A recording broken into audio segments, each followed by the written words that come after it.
What is going on, you guys? My name is Rage and we are back today with another video for you all. In today's video, I've been meaning to make this for a while, but I want to walk through with you guys how I was able to unlock all the legendaries in the game as a free-to-play player in less than a year. So first and foremost, before we dive in, let's go through some basics here, you guys. For confirming my achievements here, as you can see here, we scroll over here, you'll see that on the second line up here, my login days is 354 days, 360. So just a little shy, less than a year. And with that being said, this is my overall power as well. If you guys just want to use this as a reference, free to play. Again, I haven't spent any money in this game, so this is just me being able to compete, being able to play and use energy when I can. But you can expect to get about 3.4 million power and be able to unlock all the legendaries. So first off, starting with my roster here, just for evidence as well, you guys can see here, I actually have not unlocked Phoenix or Dr. Octopus yet, but what I mean by in this video by unlocking and achieving them is having all the required characters ready to go when the event comes, because in my eyes that is essentially when you have unlocked them, because at this point it's really just Scopely's timing and when that event comes. So as you guys can see here, 5 X-Force characters, level 5 ready to go. In addition, the Mystic controller villains here at level 6 yellow, ready to go for Phoenix. With that being said, let me also just show you all my legendary unlocks here, so that way you guys can see that I am telling the truth. As you can see, these are all the legendaries in the game right now. Obviously, this is not including Jubilee, but it is in fact possible to unlock, therefore, all legendaries in the game in less than a year as a free-to-play player.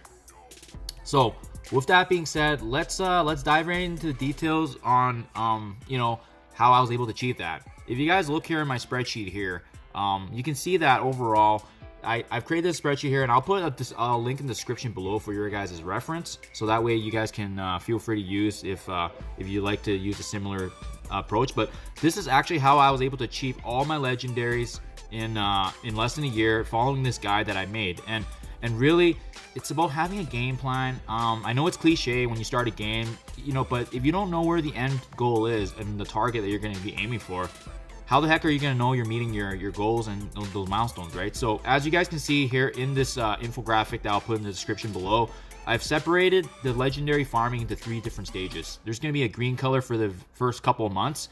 It's going to be the yellow where you start getting your initial legendaries. And last but not least, it's going to be the red. It's going to be the end game, really picking and choosing the legendaries you want to go for. For me, I want to collect them all, so that's why I included all of them. But this is also based on my 2020 rundown of how I was actually able to achieve. So this is not just something I made out of the blue. This is actually me tracking what I did during the 2020 year and which legendary I unlocked. So I'm going to just go through in details with you guys here and show you what exactly I'm talking about. So in the first 2 months here, when I started the game, January and February, I identified that I needed to get legendaries right away. So what I did is I performed research in terms of determining, which legendaries do come out first and whether or not they follow a pattern to when they actually appear. And in this case, they actually do, right? They pop up every 3 months, as you guys know, well aware of. Every legendary rotates every 3 months. So then I identified, oh, hey, it turns out that in March, Star-Lord and Invisible Woman are coming. So what do I need? Which characters do I need to farm? So what I've done is I've created this infographic breaking it out by campaign, blitz, raid, arena, and war, as you can see here. And then I identified which legendaries were coming first. So in this case, it was actually going to be Star-Lord. So that's why you see Star-Lord's name here before Invisible Woman. So what do you need for Star-Lord? You're going to need 5 Guardians of the Galaxy characters. So highlighted in the green here, starting with Star-Lord, I identified that for campaign, I should be farming the Guardians of the Galaxy. That's what it stands for, GTOG. And those characters that are farmable for Guardians of the Galaxy is going to be Groot, Yondu. Next, in the Blitz store, I identified that I can actually farm Mantis and Gamora. Raid store, it's going to be Rocket Raccoon. And then Arena store would be Drax. You're going to see in this infographic that the ones in blue are the ones that are optional. It means that I didn't actually use them to actually unlock the legendary needed, but I put it in blue because if you guys have more shards during this time when you're reviewing, then for sure you should go for it, right? But for me, I didn't actually do any of the blues on here because it just didn't work out in terms of timing, and I already had other characters that were great substitutions. So with that being said here, what this basically means is that for the Star-Lord I unlocked, then I utilized Groot and Yondu, Mantis, Gamora, as well as Rocket Raccoon. And then in March, I was ready to go. So when you're planning 2 to 3 months ahead like that, you're going to be really set. And that's really what I was able to do. And I repeated this for the 12 months this year. And that's really how I was able to unlock all the legendaries on time. So let me talk about the process more. After I was able to obtain all the requirements farming for the Guardians of the Galaxy, I identified next it was going to be Invisible Woman, and she requires Sinister 6. So as you can see here in the brackets here, it's going to be Green Goblin, Shocker, Rhino, Mysterio, as well as Vulture. Those are the 5 that you need to unlock Invisible Woman. But this is the beautiful thing about the spreadsheet. You guys can use it for tracking your own reference. Just because you're done farming in that green stage doesn't mean you stop, right? If you already completed, let's just say that column for campaign, let's just say I fully already farmed up the Guardians of the Galaxy and the Sinister 6 for the campaign column, I could go ahead and move on to the next one in anticipation for Magneto, who's starting the red that you see there in July. Him requiring, obviously, the X-Men characters. So let's just pretend that we were able to unlock Star-Lord and Invisible Woman successfully following the green stage. The next stage would then be the yellow, the intermediate stage, where then I would focus on X-Men characters or Brotherhood, Asgardians, as well as the Spider-Verse. So in this case here, you guys, there wasn't actually any campaign farmable characters for Spider-Verse, so that's why you don't see anybody next to it. But as you can see, all of the X-Men characters were actually blue for that initial stage for me. So that means I didn't actually utilize Psylocke, Mystique, or Storm. Instead, if you move over to the column next to it, I went for Toad, I went for Cyclops, Blob, Jugs, especially now that they're in the game. At the time when I was going through it, they weren't in the game for me, right? So it's nice that you guys will have this access now, especially. So, and like I said, you guys, the key really is kind of using this as a tracker mechanism to really kind of detail where exactly you are in the game, and then cross out the characters that you already have, and then you can go ahead and keep farming the next one. So I'll do another example with you. In the middle stage here for the intermediate, let's just say hypothetically I was able to fully unlock Star-Lord, Invisible Woman, and I want to get ready for Magneto, Black Bolt, and Shuri, as you see in the red on the bottom left there. That means I would start farming the X-Men Brotherhood characters, and then I would also start building the Asgardians. So as you can see, because my campaign characters, I didn't actually utilize Psylocke, Mystique, or Storm, I'm just going to skip ahead to Asgardians, which is Loki, Hela, and Thor. And that's going to make up a really big piece already of the campaign. And the beautiful thing about Thor is it's interchangeable with the Asgardians. You see Thor's names twice because he's actually available both in campaign as well as raids.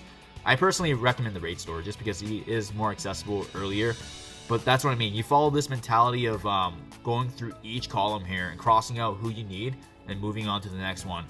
And I promise you guys, if you guys follow this tracking mechanism for the next 6 to 12 months, especially if you're watching this video and you're a newer player or a mid-game player, mid-game being 2 months, 3 months in, using this spreadsheet, I promise you, you guys will unlock all of the legendaries in less than a year if you just follow this tracking. Because I find the biggest issue with newer players and beginners, especially when I was beginning, is that I found a lot of players going through and not really having a game plan in terms of who they wanted to farm. They just wanted to farm for characters they liked and they had personal interest in. And I 100% agree. That's really awesome in the game, right? When you farm for characters you like. But in order to get to the progression of the game, if you really want to feel that powerful increase in your overall TCP, being able to really be competitive in this game and grow, especially have that progression and growth and seeing your total combat power increase, unlocking those later campaign stages, working on those higher end raids, you're going to need the legendaries. And in order to really fully enjoy the game, you have to have the legendaries unlocked. Whether it's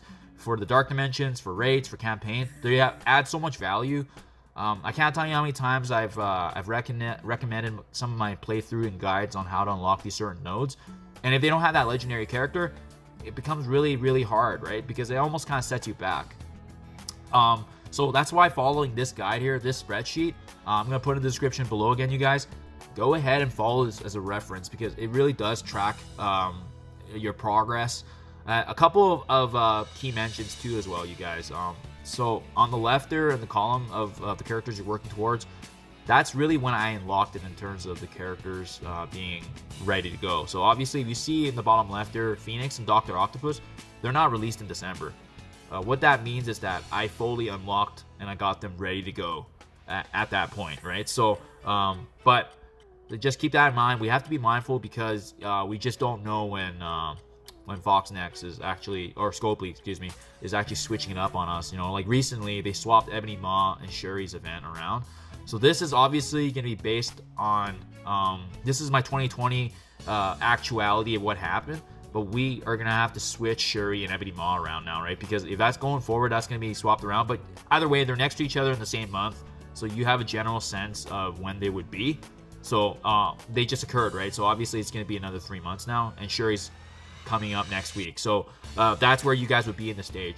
And the beautiful thing about this tracker, you guys, is this is what worked for me for my months. But you can go ahead and just change those months to your time, right? So you can see exactly where you are in the game, which ones you've crossed off, and then you can just resume there using this exact same spreadsheet and tracker.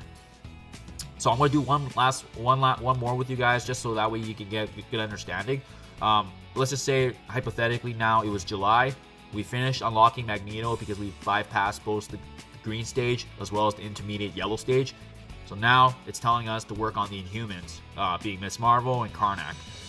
As you can see here, the Blitz, Raid, and Arena and War stores next to it is all completely merged together in the cells. That's because it's a free-for-all, right? At that point in the game, you're in the end game of farming for these legendaries. It's those are the spares, right? And personally, I put Kree in there because those were Nick Fury was essentially the last legendary I needed to unlock following Phoenix and Doc Ock. But Nick Fury, you know, honestly, he's not that utilized in the game, so I wouldn't prioritize him. It just happened to unlock him naturally over time, right? But I would actually prioritize Phoenix and Doc Ock. But otherwise, everything else is a pretty good order for you guys. If you follow this game plan, I promise you, 100%, you guys will unlock all the legendaries within a year, especially if you're a brand new player and you just need some guidance on who to farm, when to farm, and which legendaries to expect. So, as always, you guys, I appreciate you checking out my videos. Please let me know if you have any questions or concerns. This is essentially what I use to really follow a game plan in terms of who to farm.